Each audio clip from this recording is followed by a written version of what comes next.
حضرت ابو ہریرہ فرماتے ہیں رضی اللہ تعالیٰ عنہ کہ بھوک کی شدت سے میری کمر دوری ہو گئی، تو میں ڈرا کہ کوئی مجھے نقصان نہ ہو، تو مسجد نبوی کے ایسے گوشے پہ بیٹھ گیا جہاں لوگوں کا گزر ہوتا تھا۔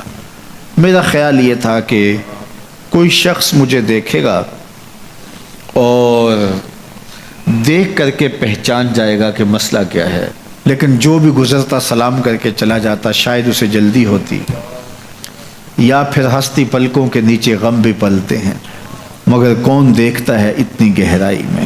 میں نے سوچا کہ ایک قدم اور آگے بڑھوں اور آنے والوں سے ہم کلام ہوں، جب میں ان سے بات کروں گا تو میرے لہجے سے وہ میری آواز کی شکستگی سے پہچان جائیں گے کہ میرا مسئلہ کیا ہے۔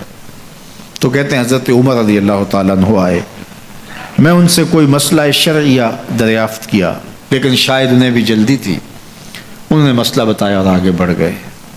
میں پریشان تھا کہ حضرت سیدنا صدیق اکبر رضی اللہ تعالیٰ عنہ آئے۔ میں نے ان سے بھی قرآنی آیت کے بارے میں سوال کیا، لیکن وہ بھی جلدی میں تھے اور انہوں نے بس آیت بتائی اور آگے گزر گئے۔ تو فرماتے ہیں کہ میں ایک عجیب کیفیت میں مبتلا بیٹھا تھا کہ ایک جانب سے روشنی اٹھی اور دل و قلب و نگاہ کا مرشد اولین آ گیا۔ تو کہتے ہیں حضور آ گئے،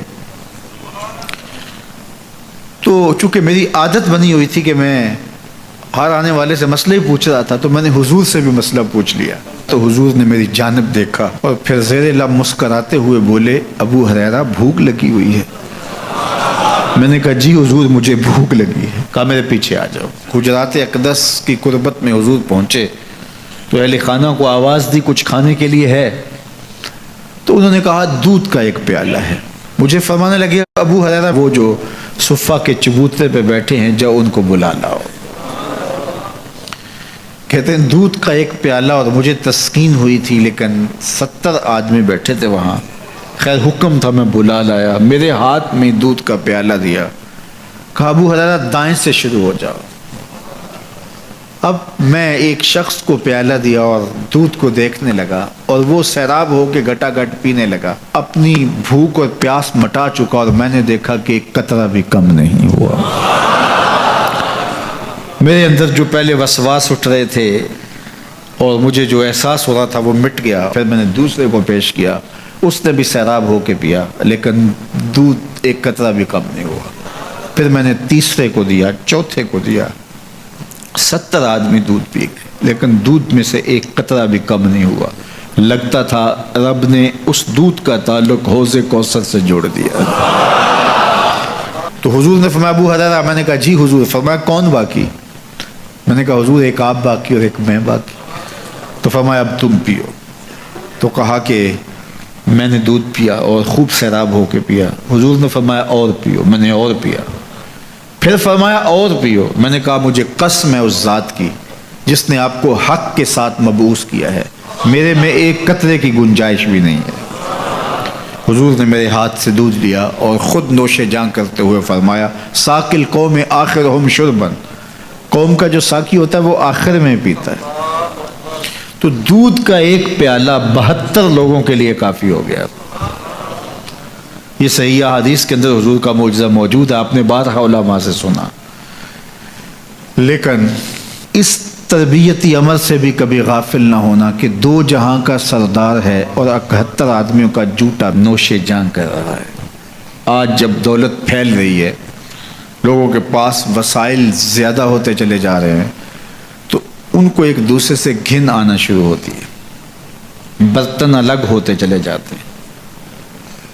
اسی زمانے میں تمام افراد ایک ہی برتن میں بیٹھ کے کھاتے تھے۔ پہلے یہ ہوتا تھا ایک گلی میں 2 امیر رہتے تھے، 4 غریب رہتے تھے، 2-3 مخیر حضرات اور جو ہے وہ کچھ متوسط لوگ رہتے تھے، اور ایک چھوٹا سا کنبہ اور قبیلہ ہوتا تھا، اور وہ ایک دوسرے کی ضرورتوں کا خیال رکھتے تھے۔ پیسے زیادہ آ گئے تو اب امیروں کو اس گلی سے گھن آنے لگی، تو وہ وہاں سے نقل مکانی کر گئے، انہیں وہاں رہنا اچھا نہیں لگتا۔ یہ بات ذہن میں رکھیے گا کہ ہمارے دین نے ہمیں ایک دوسرے کے دکھ بانٹنے کی تلقین کی ہے، ایک دوسرے کے قریب ہو کے رہیں اور ان کی ضرورتوں کا خیال رکھیں۔ اپنی استطاعت کے مطابق کسی کی عزت نفس کو نقصان پہنچائے بغیر، شہرت، ریا اور کسی اس طرح کی مرض کو اپنے قریب جو ہے وہ نہ آنے دیں، اور لوگوں کی اس مخفی انداز سے مدد کریں کہ ان کی ضروریات پوری ہوں۔ بلکہ میرے حضور نے ارشاد فرمایا، جس شخص نے صدقہ کیا اور اتنے مخفی انداز میں کیا کہ جو دائیں نے خرچ کیا بائیں کو خبر نہیں ہوئی، جب بائیں کو خبر نہیں ہوئی تو ہمسائے کو خبر کیسے ہوگی؟